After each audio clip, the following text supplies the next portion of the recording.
Hello boys and girls, today I want to talk about recording vocals. And I'm not talking about vocals like I'm talking about this.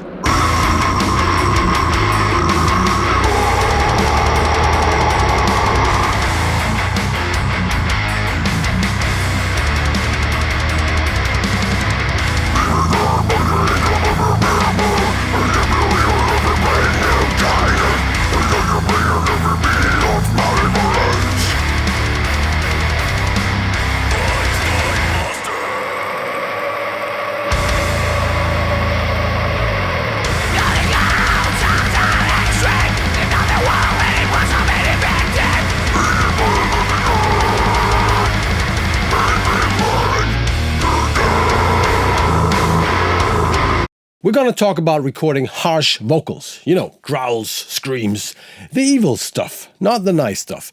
And today I want to find out which microphones sound great on harsh vocals. We all know there's one industry standard.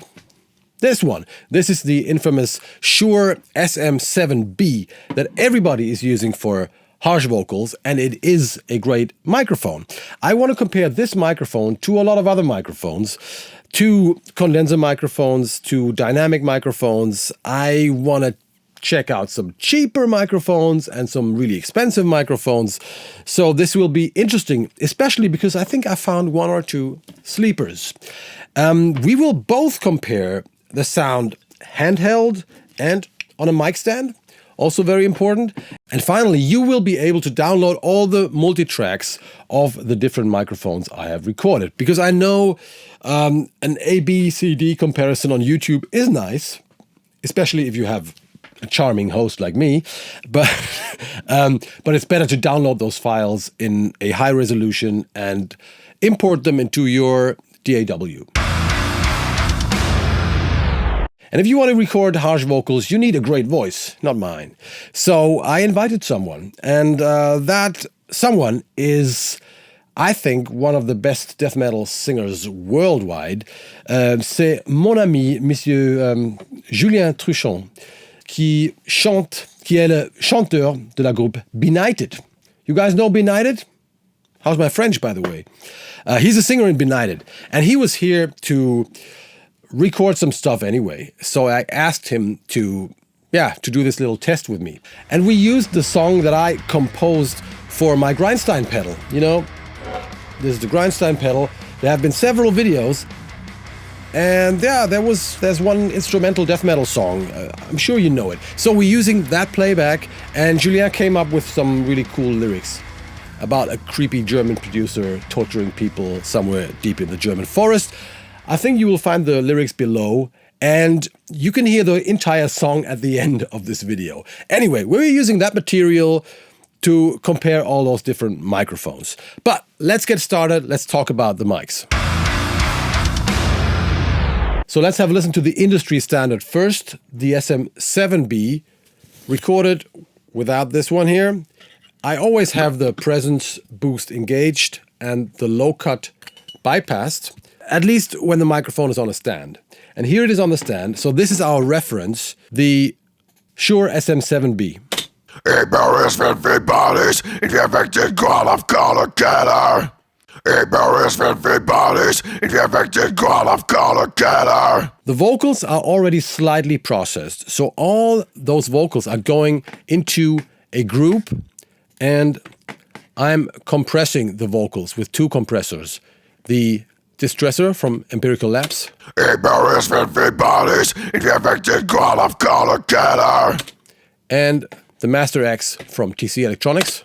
I buries bodies in the affected god of Kohlekeller. Mostly compressing the mid-band, making things a little more dense here. And finally, there's a low cut at 60 Hertz. This is a very typical treatment. And why am I doing this here? Well, the compression brings up all the details and also all the flaws of the different microphones. And later you're going to use a lot of compression anyway. So compressed vocals show you a lot more, tell you a lot more about the microphone than the unprocessed raw tracks. That's why I'm using compression here. So this was the SM7, and it sounds great if you ask me.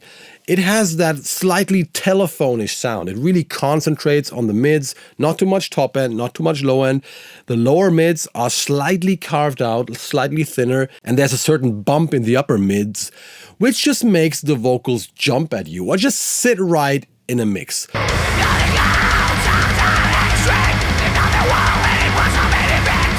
And one really important thing and one cool thing about dynamic microphones like the SM7 is that it's not too bright and not too detailed in a way. It feels a little slower than your typical vocal microphone, your large diaphragm condenser microphone with a typical top lift. It sounds a little more relaxed, a little more slow, not as detailed. But you know, Julien is not Whitney Houston, so maybe you don't want to hear all those details. The SM7B is a little bit like a tunnel for me, concentrating on the mids. Slightly lo-fi sounding, but perfect for vocals. Like this. Let's have another listen. Buries bodies in the affected ground of Kohlekeller. Let's hear it in the mix without any reverb or any other treatment. Buries bodies in the affected ground of Kohlekeller.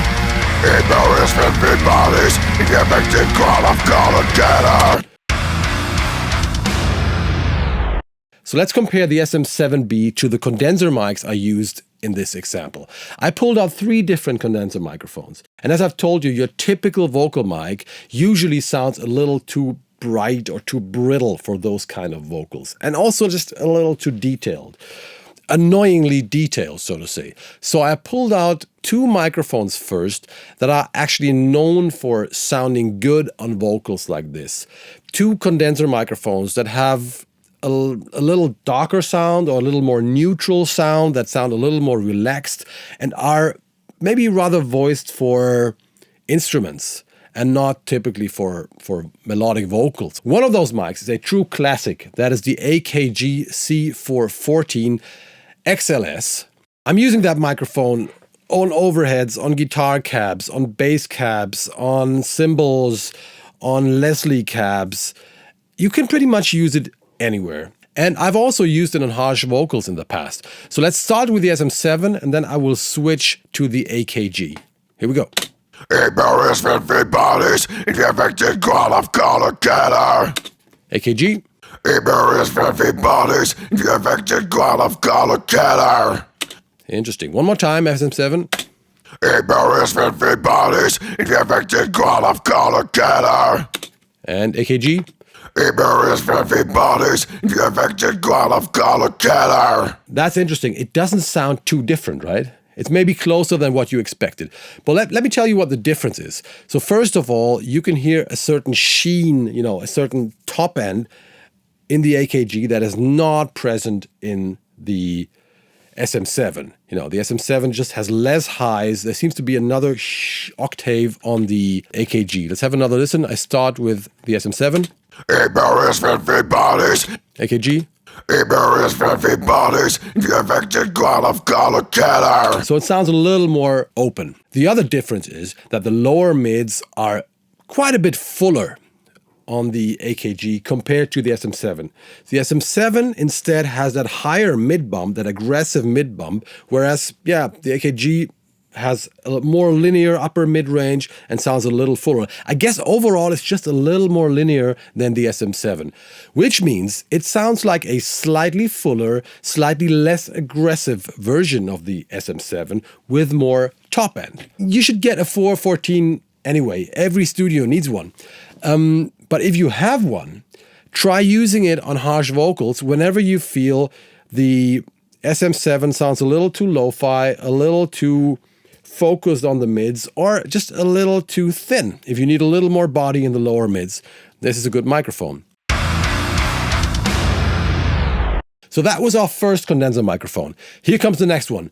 And this is, where is it? This one, the Aston Origin. I've seen a lot of people, especially on YouTube, using this microphone for vocals and harsh vocals. It looks really unique. Really nice look. I have not used it on vocals before, just on kick drum, where it sounded pretty good. But let's have a listen. So we start with the SM7 one more time, and then we go to the Aston. I buries filthy bodies in the affected ground of Kohlekeller. I buries filthy bodies in the affected ground of Kohlekeller. That's more of a difference. One more time, SM7. I buries filthy bodies in the affected ground of Kohlekeller. Aston. I buries filthy bodies in the affected ground of Kohlekeller. First of all, I don't really like the Aston. It sounds even more aggressive than the SM7, but in a bad way. It kind of sounds a little resonant. Let me just find the frequency. I buries filthy bodies in the affected ground of Kohlekeller. Something like this. I buries filthy bodies in the affected ground of. There's some weird whistle or some weird resonance in there. I buries filthy bodies in the affected ground of Kohlekeller. It's aggressive, but not in a nice way. I don't like it very much. It's okay. Another very big difference is that it picks up a lot more room than the SM7. Let's go back to the SM7. I buries filthy bodies in the affected. This sounds so dry. I buries filthy bodies Back to the Aston. in the affected ground of Kohlekeller. Especially on the Kohlekeller, you can hear the reverb, the ambience of my room, of my live room. The affected ground of Kohlekeller. And this is a great sounding, very expensive live room over there. Just imagine using that mic in your shitty vocal booth or something. It picks up a lot of room. So, yeah, I'm sure it's a good mic, but not for vocals like this. At least not for Julien. Kind of resonant and aggressive and a little thin sounding, picks up too much room. Okay, that was our second condenser. And now, I wanted to pick a condenser that sounds wrong. A great sounding one, a very expensive one, but that clearly sounds wrong because it has too many highs. That was the plan, but it didn't really work. So I picked one of my most expensive microphones, a $3,000 microphone, the SE Electronics Rupert Neve RNT, a tube microphone, which has a very, very prominent top end. Like it sounds very airy and very detailed. So I expected this one to suck on his voice. So let's check that one out. We start with the SM7 again. I buries filthy bodies in the affected ground of Kohlekeller. And the tube mic. I buries filthy bodies in the affected ground of Kohlekeller. I buries filthy bodies in the affected ground of Kohlekeller. So this really sounds different. I think the lower end and even the lower mids kind of sounds similar to the SM7, but the whole upper mid region, including all the highs, is a lot more prominent, which just makes the RNT jump at you. It really jumps out of the mix a lot more, but without sounding harsh, and even more important, without sounding sibilant. Is that the word? Sibilant, right? If we just listen to the S of bodies on the SM7, I buries filthy bodies in the affected. and now on the SE Electronics, I buries filthy bodies in the affected. so the S is not sharper than on the SM7, but all the other vowels have a lot more, I would say, grind to them, upper mid bite to them. So it's cool. So if we listen to this in the mix, let me just start with the Rupert Neve microphone in the mix. I buries filthy bodies in the affected ground of Kohlekeller. Now go back to the SM7. I buries filthy bodies in the affected ground of Kohlekeller. The SE Electronics Rupert Neve is here, and the SM7 is a little more buried. It's just a very different character, but I would say it's both cool. I buries filthy bodies in the affected ground of Kohlekeller. They just feel more present and louder. Very interesting. So I did not expect that. I really expected the Rupert Neve microphone, the RNT, to suck on his vocals. And I'm a little disappointed that it doesn't. But you know what? I will try to use it whenever I feel like, hey, this vocalist sounds a little dull and I really want him to, to sound in your face and very direct, and I need more highs. I'm sure you have $3,000 somewhere, right? That you can spend on a vocal microphone. Yeah, if that's the case, go for the SE Electronics RNT. It sounds cool. I'm also using it on guitar cabs a lot, as you might have seen in other videos.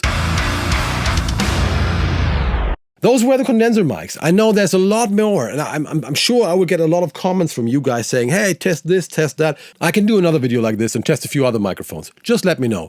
But those were the condensers. Here, I forgot to show you the AKG 414. This one sounds great. Great all-round microphone. But now let's check out some dynamic microphones. And let me tell you one thing. One really, really nice quality about the SM7B is that it sounds great on a mic stand, but also if singers take it in their hands. Because I actually allow singers to have a microphone in their hands. I know I can hear Glenn Fricker scream, from Canada. I can hear him. But, as long as people don't block the microphone, it doesn't sound better if they hold the microphone in their hand. But my philosophy is whatever makes the performance better should be done, So if singers feel more safe or more, comfortable if they hold a microphone in their hands, that makes them sing better. So, yeah, why not? And the cool thing about this microphone is that there's a certain distance between this mesh and the actual capsule. So even if you go here, it doesn't sound like, So let's compare the SM7 on a mic stand. That's what we've been listening to all the time now. And handheld. Let's see what the difference is. This is mic stand. Kohlekeller. And this is handheld.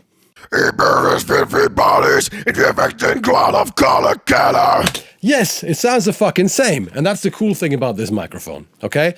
So now we're going to compare a few handheld microphones. Let's start with the SM57. Maybe we can save some money. So this is the SM7 handheld.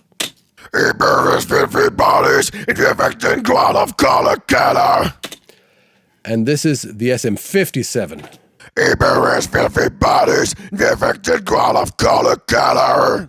And here you can hear one of the problems that most dynamics have if you get really close. You get that poo, poo, poo, plop sound. But I have to say, the 57 sounds good. It sounds a little more boomy in the lower mids. That surprises me. I'm sure it's something because he's very close. But let's go back to the SM7.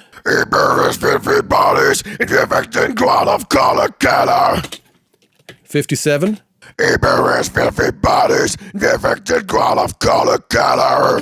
Right, so if you want to save some money, you should go a little further away from the SM57 and take maybe another, what do you call them, like wind plop protection thingy there, you name it. It actually sounds pretty good. The problem with most dynamic microphones is that as soon as you have a little more distance, they sound really thin. So you have to be careful with that. You have to be close to get that kind of sound. That's one of the cool things about the SM7. Even if you're not too close, it still sounds cool and the sound is not changing that much, okay?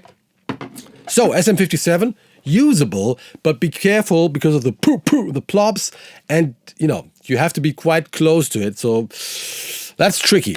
Let's just go back to the AKG now, so you hear the difference in the high end. Just want to show you that one more time.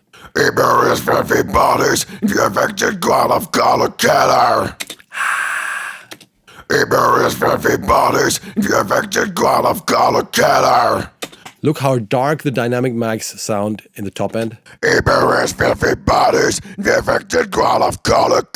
57. You can just hear like the top octave, that very high frequency is not present in all the dynamics. You got it in the AKG. It just gives you a wider picture. So now, I found a real sleeper. And that is a microphone from Sennheiser. This one. It's the Sennheiser E935. This one here. A handheld vocal mic. And where did I find that one? Well, it was actually the singer of a band, a Swiss technical death metal band called Ober-Beerbach. I've been working with earlier this year. And the singer, Ben, he came here with that microphone and asked me if he could use it because he's using it on the road, on tour, and for his demo recordings, and he loves it and he feels like it sounds great. And whenever he's on tour, I think they were touring with Nile and with Hate Eternal before, and like all the other singers were like, what's that? It sounds so fucking amazing. you know me. I said, of course we can try it. And we compared it to the SM7B. And I was like, fuck, this thing sounds great. It costs much less. It has a higher output. And, try holding something like this, bulky like this, in your hand for 8 hours the whole day. Not fun. This is a lot better, right? And I have to say, this is a real sleeper. We're going to listen to it in a minute, but I can already tell you, if you don't have the money for an SM7, which is something like 400 euros, I think, maybe you want to get this one. We start with the SM7 handheld.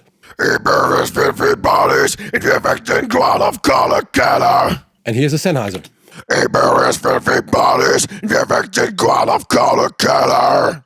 And this is without any pop shield, okay? Just like this.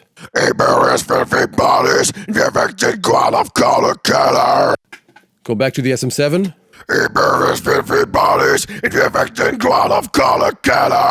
Sennheiser.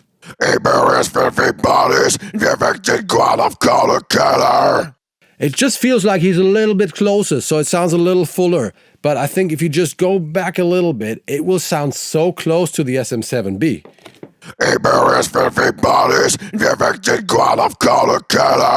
It has a little less of that lo-fi telephone effect that the SM7 has, so it sounds a little wider and a little fuller. That can be because he's a little closer, I don't know. But it's really close. Okay? All you poor people out there, this is a sleeper, get this microphone. One problem that microphone has, though, is it is really intended and built, and I think filtered, to be used very, very close. So as soon as you go further away, have a listen. It sounds like this. We start closed.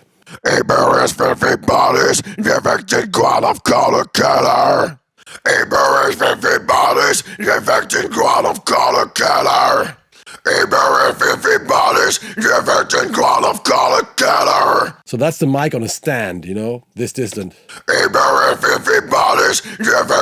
Sounds extremely thin. So you can see that those smart people at Sennheiser have really voiced this microphone for live use. So for people holding it in their hands and, getting close to the microphone. That's how you should use it. Don't put it on a stand away from the singer. It's going to sound very thin. It's not going to work. But like this.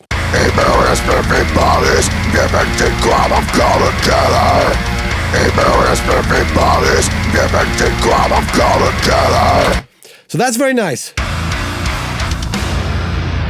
So what can we take away from this little test? First of all, the SM7B is still a fucking awesome microphone. You can use it like this, or you can put it on a stand. It will always sound good for these kind of vocals. It will have that, slightly lo-fi sounding, telephonish sound that works so great on harsh vocals.